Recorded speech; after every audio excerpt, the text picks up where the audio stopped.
প্রত্যেক বন্ধ দরজা খোলার যেমন একটি চাবি থাকে, ঠিক তেমনি মানুষের হৃদয় জয়েরও একটি চাবি আছে। আর সেই চাবি হলো ব্যক্তির স্বভাব সম্পর্কে অবগত হওয়া, মানুষের সমস্যার সমাধান, তাদের দ্বন্দ্ব নিরসন, তাদের কাছ থেকে কোনো স্বার্থ উদ্ধার করা এবং তাদের অনিষ্টতা থেকে নিজেকে বাঁচানোর সকল পদ্ধতি আপনার সামনে দিনের আলোর মতো স্পষ্ট হয়ে উঠবে যখন আপনি তাদের স্বভাব সম্পর্কে অবগত হবেন।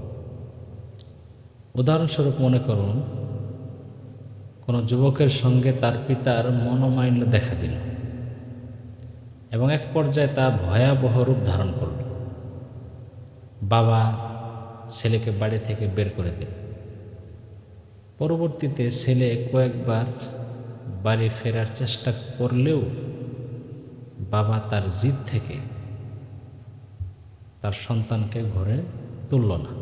এই অবস্থায় মীমাংসার উদ্দেশ্যে যদি আপনি ছেলের বাবার কাছে যান এবং শুরুতে তাকে শরীয়তের কিছু বিধিবিধান শোনাইলেন, যেমন আত্মীয়তা ছিন্ন করার পাপ সম্পর্কে তাকে আপনি সতর্ক করলেন, কিন্তু আপনি দেখলেন আপনার এই প্রচেষ্টায় ভদ্রলোকের কোনো পরিবর্তন দেখা গেল না, সে আরও রাগে অগ্নিশর্মা হয়ে গেল। আর এইদিকে আপনি কিছু সময় কথাবার্তা বলে বুঝতে পারলেন যে যুবকটির পিতা অতিমাত্রায় সংবেদনশীল এবং আবেগপ্রবণ। তখন আপনি কিন্তু অন্য আরেকটি কৌশল এখানে অবলম্বন করতে পারেন। তখন আপনি তাকে বলবেন, জনাব, নিজের সন্তানের প্রতি কি আপনার এতটুকু মমতাবোধ নেই? কোথাও তার একটু মাথা গোঁজার ঠাঁই নেই, খোলা আকাশই তার গায়ের চাদর হয়ে আছে, এভাবে মাটির বিছানায় শুয়ে কাটতেছে তার দিন রাত। আপনি এদিকে নিশ্চিন্তে খাওয়া দাওয়া করছেন, আর বেচারা আপনার ছেলে সকাল সন্ধ্যা ক্ষুধার যন্ত্রণায় অস্থির হয়ে ঘুরছে। যখন আপনি রুটির টুকরো মুখে দেন, তখন কি একবারও তার কথা মনে পড়ে না? সূর্যের কঠিন তাপে অস্থির হয়ে পড়া এই ছেলেটার প্রতি কি আপনার একটুও দয়া হয় না? সেই স্মৃতিগুলোকে আপনার মনে পড়ে না যখন সে ছোট্ট ছিল, আপনি তাকে কুলে তুলে নিতেন, আদর করে বুকে জড়িয়ে ধরতেন, তার ঘ্রাণ নিতেন, চুমু খেতেন। আর আজকে আপনি বেঁচে থাকতে আপনার সন্তান পথে পথে মানুষের কাছে ভিক্ষা করে বেড়াবে, এটা কি আপনার কাছে ভালো লাগবে? দেখবেন আপনার দরদ ভরা এই কথাগুলো বাবার স্নেহের সাগরে ঢেউ তুলবে। বাবা তখন সন্তানকে কাছে পাওয়ার জন্য বেকুল হয়ে উঠবে। আর যদি বাবা কৃপণ স্বভাবের হয়, তাহলে তাকে বলুন, জনাব, সময় থাকতে সতর্ক হন, নিজেকে জটিলতায় জড়াবেন না, ছেলেকে তাড়াতাড়ি চোখের সামনে নিয়ে আসুন। আমি তো ভয় পাচ্ছি, ক্ষুধার তাড়নায় না জানি সে আবার চুরি ডাকাতি করে বসে। তখন দেখবেন কোর্টে গিয়ে সমস্ত খরচ ক্ষতিপূরণ আপনাকে বহন করতে হবে। যত কিছু হোক, আপনি তো তার বাবা, তার অভিভাবক। দেখবেন কৃপণ বাবা ছেলেকে নিয়ে দুশ্চিন্তায় পড়ে যাবে, সম্পদের ক্ষতির আশঙ্কায় সে অস্থির হয়ে উঠবে, আর তার সন্তানকে বাড়িতে ফেরানো সে তাড়াহুড়া করবে। আর কথাগুলো যদি ছেলেকে বলতে চান আর সে সম্প্রপ্রিয় স্বভাবের হয়, তাহলে এভাবে বলবেন, ভাই, বাবা ছাড়া তোমার কোনো উপায় নেই। দুদিন পর যখন তুমি বিয়ে করবে, মোহরের টাকা কে পরিশোধ করবে?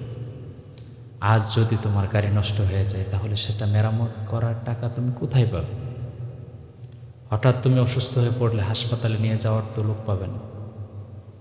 ওইদিকে তোমার ভাইয়েরা তোমার বাবার থেকে নিজেদের স্বার্থ হাসিল করে টাকা পয়সা, সহায় সম্পত্তি সব কিছুই তারা ভোগ করে, আর তুমি এখানে বসে কিছুই করতে পারো। ভেবে দেখো, বাবার কপালে একটি চুমু দিয়ে কিংবা সান্ত্বনার সামান্য দু একটি কথা বলে তুমি সব সমস্যা মিটিয়ে ফেলতে পারো। তো আপনি স্বামী স্ত্রীর মাঝে যদি দাম্পত্য কলহ হয়, সেখানেও কিন্তু এই পদ্ধতি ব্যবহার করতে পারবেন। মোট কথা, প্রত্যেকের হৃদয়ের দরজা খুলতে হবে তার উপযুক্ত চাবিদার। ধরেন আপনি যে অফিসে চাকরি করেন সেই অফিসের বস যদি আপনাকে ছুটি দিতে না চায়, কাউকে ছুটি দেয় না, তার কাছে আবেগ সামাজিক ফর্মালিটির কোনো স্থান নেই। সে বুঝে শুধু কাজ আর কাজ। তার কাছ থেকে যদি আপনার ছুটি নিতে হয় তাহলে তাকে বলুন, স্যার আমি কর্মোদ্যম ফিরে পাওয়ার জন্য 3 দিনের ছুটি চাই। 3 দিন পর আমি আবার নব উদ্যমে কাজে আবার যোগ দেব। তীব্র কাজের চাপের কারণে আমি অনুভব করছি দিন দিন আমার সৃজনশীলতা কমে যাচ্ছে। ব্রেনটাকে ফ্রেশ করার জন্য আমাকে একটু সুযোগ দেন, মাত্র 3 দিন। দেখবেন 3 দিন পর আমি আরও উদ্যমী, আরও কর্মঠ হয়ে কাজে ফিরব। এইভাবে বলতে পারলে দেখবেন কাজ হয়ে গেছে। আর যদি বসের আচরণে আপনি বুঝতে পারেন যে তিনি বেশ সামাজিক বিষয়গুলোর প্রতি তিনি বেশ গুরুত্ব দেন, পরিবার ও সন্তানদের খুব ভালোবাসেন, সেক্ষেত্রে আপনি তাকে এইভাবে বলবেন, স্যার আমার সন্তানদের সঙ্গে দেখা করার জন্য আমি কয়েকদিনের ছুটি চাই। আমার কাছে মনে হচ্ছে যেন আমি এক পৃথিবীতে আর তারা অন্য পৃথিবীতে। আপনি যদি মানুষের হৃদয় জয়ের এইসব কৌশলগুলো আয়ত্ত করতে পারেন তাহলে দেখবেন অতি সত্বর মানুষ বলাবলি করবে। মানুষের মন জয় করার ক্ষেত্রে আপনার কোনো জুড়ি নেই। সার কথা হলো, প্রত্যেক মানুষকে জয় করার জন্য একটি বিশেষ চাবি আছে। মানুষের স্বভাব সম্পর্কে অবগত হলেই আপনি সেই কাঙ্ক্ষিত চাবিটির সন্ধান পাবেন।